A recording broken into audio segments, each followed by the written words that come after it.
Troisième volet d'une série de 4 vidéos à propos de l'accentuation en portugais. Comment peut-on utiliser l'accentuation de façon correcte afin d'apprendre la langue? Dans cette vidéo, je vous explique comment utiliser le trait d'union dans la mesure où l'accord de l'orthographe de 1990 est venu changer certains aspects de l'orthographe. Je vous explique cela alors, juste après le générique.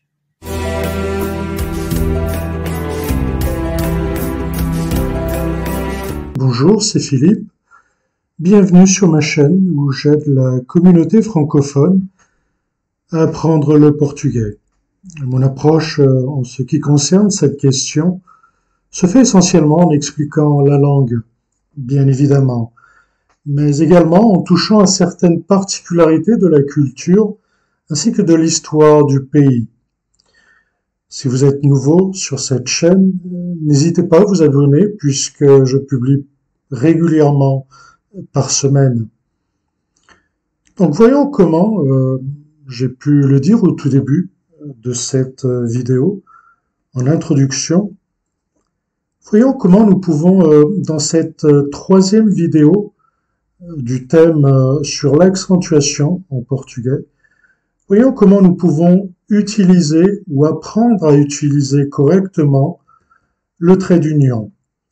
Un aspect peut-être simple, mais qui peut créer certaines confusions, d'autant plus que l'accord de l'orthographe de 1990 a changé certaines choses dans l'orthographe. Donc voyons ce que nous pouvons apprendre et de quelle façon nous pouvons utiliser cela alors. Que pouvons-nous dire alors à propos du trait d'union, ou comme il est prononcé en portugais, hífen. Donc trait d'union en français, hífen en portugais. Bien, tout comme en français, le trait d'union est utilisé pour séparer des éléments de mots composés par juxtaposition, pour unir des pronoms atones à des verbes et pour séparer un mot en deux parties à la fin d'une ligne. Donc si je devais par exemple séparer le mot, ici même séparer, si j'arrivais à la fin de la ligne et je ne parvenais plus à écrire quoi que ce soit outre la syllabe pas, donc c'est pas, je devrais mettre un trait d'union et, en passant à la ligne suivante, continuer à écrire le reste du mot. Néanmoins, le trait d'union ne doit pas être confondu avec le tiret, étant donné que celui-ci est un signe constitué par un trait horizontal, plus long, et il est utilisé par exemple pour indiquer un changement d'interlocuteur, par exemple dans un dialogue. Substituer des parenthèses pour donner de l'importance, etc. Donc, voyons dans quel cas nous pouvons utiliser en portugais le trait d'union. Dans des mots composés dont les constituants de nature nominale, adjectivale, verbale ou encore numérale maintiennent l'autonomie phonétique et conservent leur propre accent. Comme par exemple, ano, luz, année lumière. Donc on parle ici de constituants nominaux de nature nominale, luz, an étant des noms. Azul escuro, donc bleu foncé. Ici on parle d'un constituant de nature adjectivale. Cor, qui est une expression un peu semblable à une expression que l'on a en français qui est le train-train. Donc, la routine que les personnes peuvent avoir aujourd'hui dans leur vie, euh, dans la plupart des cas, métro, boulot, dodo, voilà. C'est un petit peu l'expression qui, qui pourrait correspondre à celle que nous trouvons ici en portugais, corps, corps, néanmoins avec une nuance différente, dans la mesure où l'expression en portugais inclut l'idée d'urgence, quelqu'un qui est constamment pressé, qui pour ainsi dire n'a plus de temps ou n'a pas trop de temps pour soi-même en fait. Voilà. L'idée est que la personne est tellement occupée et pressée que qu'elle se voit, elle se voit insérée dans un style de vie, une routine euh, entre deux choses. Et voilà, il y a l'idée d'être constamment pressé. Euh, on finit une chose et on en reprend une autre. Voilà, c'est un petit peu l'idée de cette expression corps-corps en portugais. Decreto-lei, donc à nouveau, des constituants en termes juridiques, plus ou moins juridiques, de nature nominale. Puis nous avons également Fincape, ici même, Fincape, qui est une expression que l'on retrouve en portugais et qui inclut l'idée de,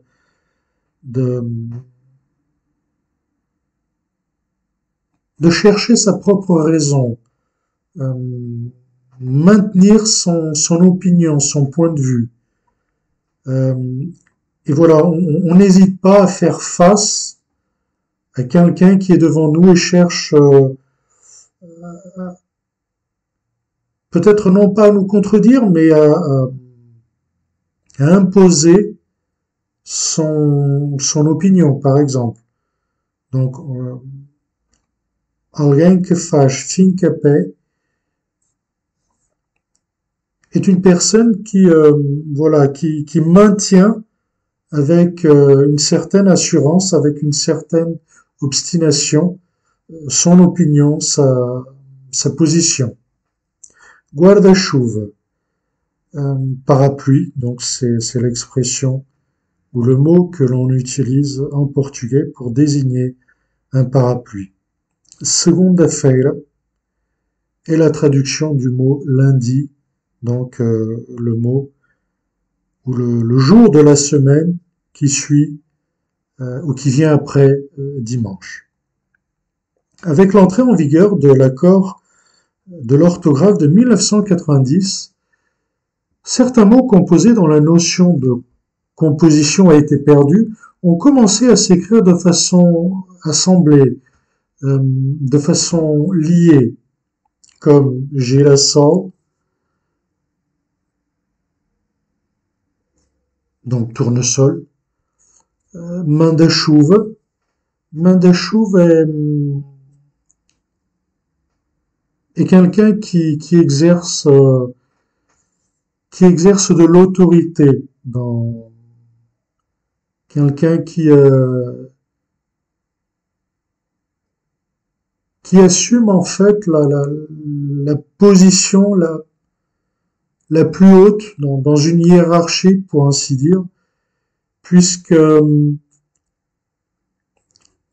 inclut littéralement l'expression manda, donc c'est quelqu'un qui ordonne, qui commande, qui donne l'ordre, manda, du verbe mandar, donner l'ordre, chuva, pluie, donc quelqu'un qui donne l'ordre de pleuvoir et est un petit peu l'expression semblable que l'on trouve en français comme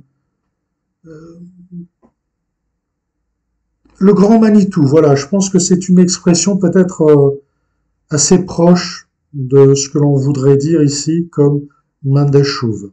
Donc, c'est la personne qui donne les ordres. Disons quelqu'un qui est en haut de la hiérarchie ou d'une organisation et qui par elle-même décide, donc donne les ordres pour qu'ils puissent être exécutés. Paraquedas, parachute, et à nouveau on voit donc ces trois mots, autrefois étant des mots avec des expressions propres, donc des mots séparés, mais aujourd'hui des mots liés, donc deux mots liés qui ont donné un autre mot, donc sont à l'origine d'un autre mot, comme vous pouvez le voir, girassol, manda-chuva, paraquedas. Dans des noms propres composés également, donc on trouve le trait d'union dans des noms propres composés. Des noms de localités dont les noms sont liés par un article, comme par exemple Albergaria Velha, qui est une ville du Portugal, Proença Nova, Trás-os-Montes, donc une région au nord du Portugal.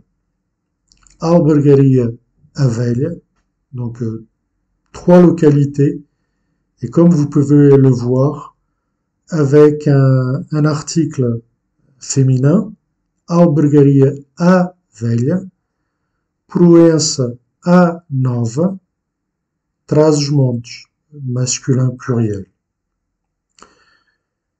Mais il est utilisé également dans des noms de localités dans lesquels sont inclus les éléments grão, donc grand, et grain, féminin, grande, comme Grão-Pará et Grã-Bretanha. Grão, masculin, grand, et grain, Grande-Bretagne, Grande-Bretagne. On le trouve également dans des noms dont les constituants se lient au même niveau, formant des enchaînements vocabulaires tout simplement, comme Austria-Hongrie, Autriche-Hongrie, Guinée-Bissau, Guinée-Bissau. On trouve également dans des noms de localités qui commencent par une forme verbale, comme Quebra-Costas ou encore Traga-Mouros. Donc ce sont des noms de localités qui commencent par une forme verbale, mais qui, lorsqu'ils sont liés par le trait d'union, lorsque ces formes verbales sont liées par le trait d'union à un autre mot, ces deux formes, les deux exemples qui apparaissent ici, sont des noms de localités. Quebra, qui vient du verbe quebrar, casser, briser. Costas signifie le dos. Costas au pluriel, et le mot dos en portugais est au pluriel, donc féminin pluriel, puisque on désigne le dos comme costas. Traga-Mouros. Traga du verbe trazer, apporter. Et Mouros était une désignation que l'on donnait autrefois aux peuples arabes qui ont envahi la péninsule ibérique Et donc dans cette expression, ces mots désignent des noms de localités.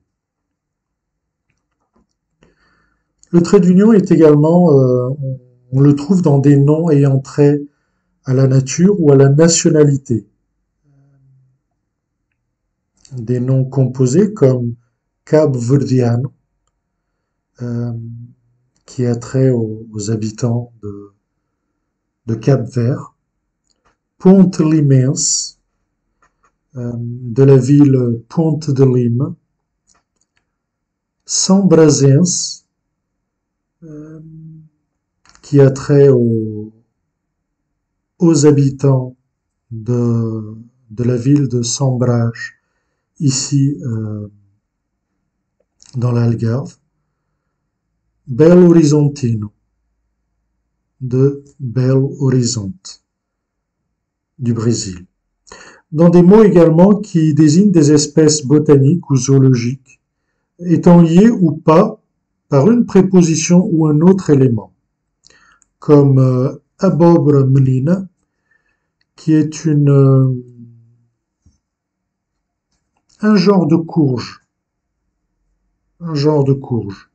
couve-flor, chou-fleur, andorinha do mar, qui est une espèce d'oiseau, et enfin cobra capel, qui est un genre de cobra. L'accord de l'orthographe de 1990 souligne l'obligation du trait d'union dans ce cas. Dans certaines locutions consacrées par l'utilisation, des locutions qui, avec l'utilisation, ont reçu alors le trait d'union, comme cor de rosa, qui se réfère à la couleur rose. Donc on ne dit pas couleur rose, mais rose. Donc en français, rose se traduirait par cor de rosa. Donc ici, je n'ai pas voulu dire la couleur rose, mais rose. Donc rose se traduit par cor de rosa. Ou encore a queima-roupa, qui est une autre locution utilisée et qui signifie à bout portant. Il a reçu un coup de feu à bout portant. Donc a queima-roupa, du verbe queimar, queimar, brûler, roupa, vêtement. Donc littéralement, lorsque à bout portant on tire, il y a l'idée de, avec la déflagration, brûler le vêtement qui se trouve en face de l'arme. Donc à bout portant, c'est une expression qui signifie cela. Avec l'entrée en vigueur de l'accord de l'orthographe de 1990, le trait d'union cesse d'être utilisé dans la plupart des locutions, qu'elles soient nominales, comme fim de semana, week-end, fim de semana, adjectival, cor de vinho, qui a trait à un rouge, et là c'est une expression, ce n'est pas le nom comme cor de rosa, ce n'est pas le nom d'une couleur, mais c'est plutôt une description qui correspondrait à un rouge plutôt foncé, cor de vinho, donc de la couleur du vin. Mais bon, c'est une expression, ce n'est pas le nom d'une couleur. Ou encore pronominal, comme il proprio, lui-même, ou encore adverbial, avantad. Et avantad peut être traduit par à volonté ou alors à l'aise. Tout dépend du contexte dans lequel on trouve le mot. Mais soit vous pouvez le traduire par euh, à l'aise, comme à vontade, euh, ou alors esteja à vontade, euh, sentez-vous à l'aise, voilà, esteja à vontade, soyez, sentez-vous, soyez à l'aise, vous faites comme chez vous, voilà. Donc à l'aise ou à volonté.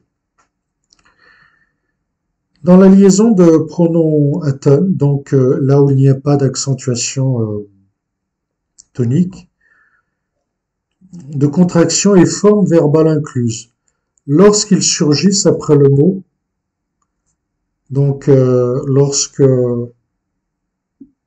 il y a une liaison avec des pronoms comme nous pouvons le voir, te, ou plutôt te, en portugais, pardon, lo, te de admiro-te, je t'admire, comprá-lo, l'acheter, lhe dar-lhe, lui donner, ou encore se queixaram-se, ils se sont plaints, ils ou elles se sont plaints.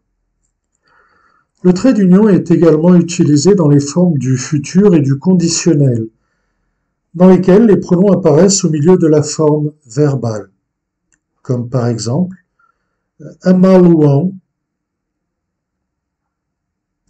detestá-lo-iam, donc amá-lo-ão, ils l'aimeront,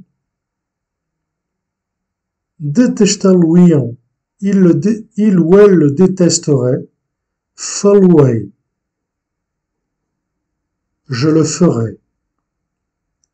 Donc vous avez sous cette forme la fin ou le radical, pour ainsi dire, du verbe amar, aimer. Ici, detestar, détester, fazer, faire, fa, donc conjugué, ama, aon, la forme de la troisième personne du pluriel. Également ici, troisième personne du pluriel. Ici, première personne du singulier. Et donc, le trait d'union sert ici ou est utilisé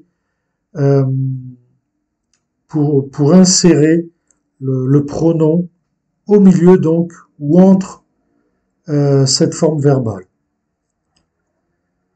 Mais également, on utilise comme j'ai pu l'expliquer il y a quelques secondes, on utilise le trait d'union lors de la coupe ou lorsqu'il y a division de vocables parce qu'on arrive à la fin d'une ligne et on passe tout simplement à la suivante. Mais également, on utilise le trait d'union dans des mots formés avec des préfixes d'origine latine ou grecque, et lorsque ceux-ci ne doivent pas être liés aux éléments qui les suivent immédiatement. Donc, on utilise, comme vous allez pouvoir le voir, dans un tableau que je vous présente dans quelques secondes, on utilise également le trait d'union dans des mots formés avec des préfixes d'origine latine ou grecque, et lorsque ceux-ci ne doivent pas être liés aux éléments qui les suivent immédiatement. Donc, avec l'entrée en vigueur de l'accord de l'orthographe de 1990, le trait d'union cesse d'être utilisé. Dans la liaison de forme monosyllabique du présent de l'indicatif du verbe haver, donc le verbe avoir, avec la préposition de et de, donc première personne du singulier, âge de, deuxième personne du singulier, a de, troisième personne du singulier, et ainsi de suite. Eis de, un de, eis deuxième personne du pluriel, ande, troisième personne du pluriel. Donc, comme vous pouvez le voir, sous cette forme monosyllabique du présent de l'indicatif, du verbe avoir, attention, du verbe haver, avec la préposition de. Dans les formations, le préfixe ou faux préfixe termine par une voyelle et le deuxième élément commence par un R ou un S. Et doublant les consonnes, comme anti-religieuse, anti-religieux, antisémite, antisémite, biorhythme, biorhythme, mini-saille, une mini-jupe. Donc mini, mini, bien évidemment, ou petite, courte. Saille, attention avec un seul S. Saille, séparé. Saille avec un seul S veut dire jupe. Donc dans ce contexte, la consonne est doublée puisque le deuxième élément commence par un S. Mini-saille, mini-jupe. Mais également dans les formations, le préfixe ou faux préfixe termine par une voyelle et le deuxième élément commence par une voyelle différente. Comme vous pouvez le voir ici, anti-aérien, anti-aérien, autoestrada, autoroute, pluriannuel, pluriannuel. Et maintenant, remarquez par le moyen de ce tableau, pour ainsi dire, comment autrefois le trait d'union était utilisé et comment maintenant, s'il y a eu un changement, il est utilisé. Donc pour ce qui est du préfixe, nous nous concentrerons aujourd'hui sur les préfixes commençant par A et dans la prochaine vidéo, le restant des préfixes B, C ou ceux qui commencent par un B, un C et ainsi de suite. Mais aujourd'hui, nous nous concentrerons sur les préfixes commençant par la lettre A, comme ab. Alors, dans les mots autrefois, donc avant l'accord de l'orthographe, fonctionnait cette façon, disons. Aujourd'hui, donc, après l'accord ou après l'entrée en vigueur de l'accord de l'orthographe, on verra s'il y a eu un changement ou pas. Donc, pour ce qui est du préfixe ab, dans les mots commençant par un H ou un R qui ne se lit pas en termes phonétiques au B antérieur, on utilise le trait d'union. Dans les autres cas, on lit les mots comme abjubjil, abnégation, abnégation, voulant dire abnégation. Donc, dans les mots qui commencent par un H ou un R, qui ne se lit pas en termes phonétiques au B antérieur, donc à ce B, on utilise le trait d'union. Dans d'autres cas ou dans les autres cas, on lit les mots, ce qui nous donne, comme dans ce cas, abjubjil, abnégation. Aujourd'hui, il n'y a aucun changement par rapport à cela. Pour ce qui est du préfixe ad, dans les mots commençant par D ou R, qui ne se lit pas en termes phonétiques au D, donc à ce D, bien évidemment, on utilise le trait d'union ad digital, ad renal, ad rugal. Dans les autres cas, on lit les mots ou le préfixe au mot. adrénaline. Adrénaline. Et aujourd'hui, il n'y a aucun changement à propos de cela. Além. Além, contrairement à aquém, comme nous allons le voir un peu plus tard. Além, au-delà. On l'utilise avec n'importe quel mot, comme além fronteiras, outre ou au-delà des frontières, além mar, outre-mer. Donc, il y a l'idée de au-delà. Ante, dans les mots commençant par un H, on utilise le trait d'union. Ante histórico. Donc, ante, avant, histórico, historique. Donc, avec ce préfixe, dans les mots qui commencent par un H, avec ce préfixe, on utilise un trait d'union.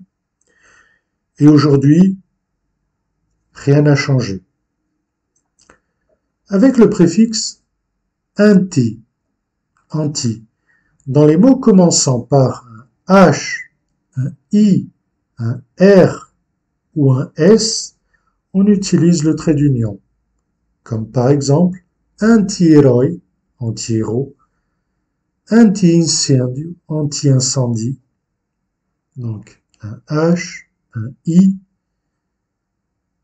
anti, et là, j'ai oublié, excusez-moi.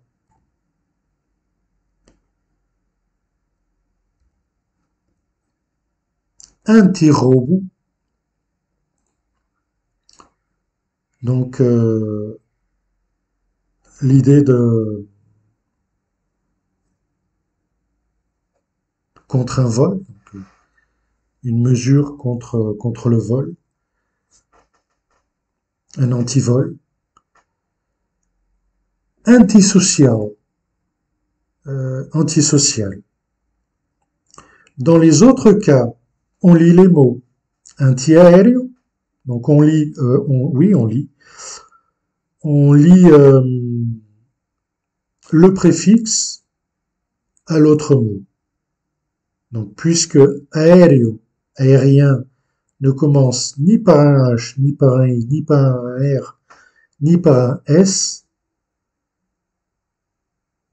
le préfixe anti se lit avec le mot aéreo et nous donne un seul mot sans trait d'union, anti-aéreo.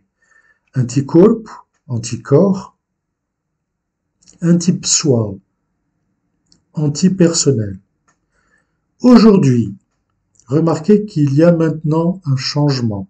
Donc, avec l'entrée en vigueur de l'accord de l'orthographe de 1990, on l'utilise seulement dans les mots, donc on utilise le trait d'union seulement dans les mots aujourd'hui, commençant par H et I. Si autrefois vous aviez un R où vous le mettiez face à un mot qui commençait par un R ou un S également, donc aujourd'hui ce n'est plus le cas. Donc on utilise le trait d'union seulement dans les mots commençant par H et I, comme anti-héros, anti-incêndio. Dans les mots commençant par un R ou un S, on élimine le trait d'union. Donc remarquez que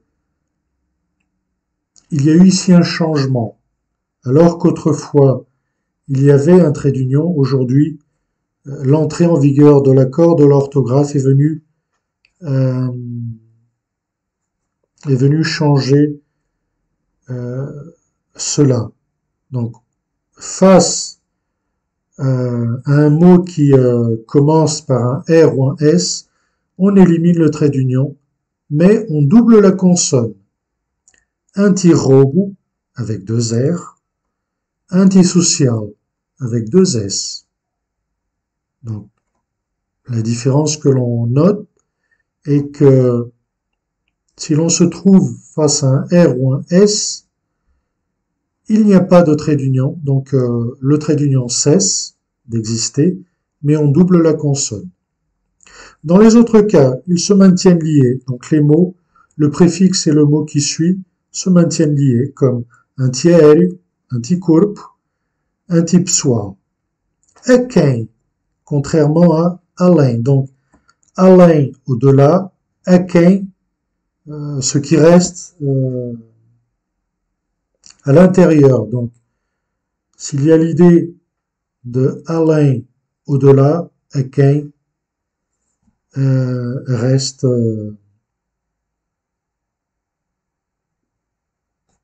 dans les limites, pour ainsi dire. Donc, autrefois, on utilisait le trait d'union avec n'importe quel mot, comme aquém fronteiras, à l'intérieur des frontières, ou aquém mar. Aujourd'hui, il n'y a aucun changement. Pour ce qui est du préfixe arqui, dans les mots commençant par H, I, R ou S, on utilise le trait d'union arqui-hiérarque, arqui-inimigo, archi-ennemi, arqui-rabino, rabino étant un rabbin, donc du clergé juif, un rabbin, arqui-rabino et arqui-sacerdote. Sacerdote voulant dire prêtre. Dans les autres cas, on lit les mots arquibanco, archiduc, archiduc, architrave. Aujourd'hui, voyons s'il y a eu un changement ou pas. On utilise alors le trait d'union seulement dans les mots commençant par H et I. Donc remarquez qu'à nouveau, il y a un changement à propos des lettres R et S. Donc, arqui-hiérarque avec trait d'union, arqui-inimigo comme autrefois, donc le trait d'union se maintient. Néanmoins, dans les mots commençant par un R ou un S, on élimine le trait d'union et on double la consonne. Arqui-rabino avec deux R, arqui-sacerdote avec deux S. Prenons le préfixe auto. Dans les mots commençant par une voyelle, H, R ou S, on utilise le trait d'union. Autoestrada, autoroute, auto-hypnose, auto-hypnose, auto-retraite, retraite étant portrait, autoportrait, autosuggestion, une autosuggestion. Dans les autres cas, les mots se lient. Autocar, qui est un bus, autodiscipline, autodiscipline, autoviação. Aujourd'hui, on utilise le trait d'union que dans les mots commençant par H et O, comme auto-hypnose, le trait d'union se maintient, auto-observation, donc également avec trait d'union. Dans des mots commençant par une voyelle différente, donc si nous avions un O, donc une voyelle différente de O, dans des mots commençant par une voyelle différente ou un R ou un S, on élimine le trait d'union et on double les consonnes. Donc dans le cas de autoestrada, autoroute, c'est une voyelle, ce n'est pas une consonne, donc il n'y a pas raison de doubler quoi que ce soit, mais puisque le E est différent du O, donc, comme je le dis ici, on note le trait d'union. Ici, autoretraite, autoportrait, il n'y a pas de trait d'union, mais le R étant une consonne est doublé. Donc on double la consonne. Ou encore, autosuggestion. Ici, comme vous pouvez le voir, on note le trait d'union et on double la consonne. Dans les autres cas, on maintient les mots liés. Donc préfixes et mots liés comme autocar, étant la traduction ou l'équivalent de bus, et autodiscipline, autodiscipline. Voilà, c'était peut-être une vidéo. Je n'ai pas remarqué à quelle heure j'ai pu commencer, mais peut-être assez rapide, dans la mesure où je pense que l'information n'est pas également très difficile, puisqu'il y a quand même certaines ressemblances avec le français, donc dans quel contexte on peut utiliser le trait d'union.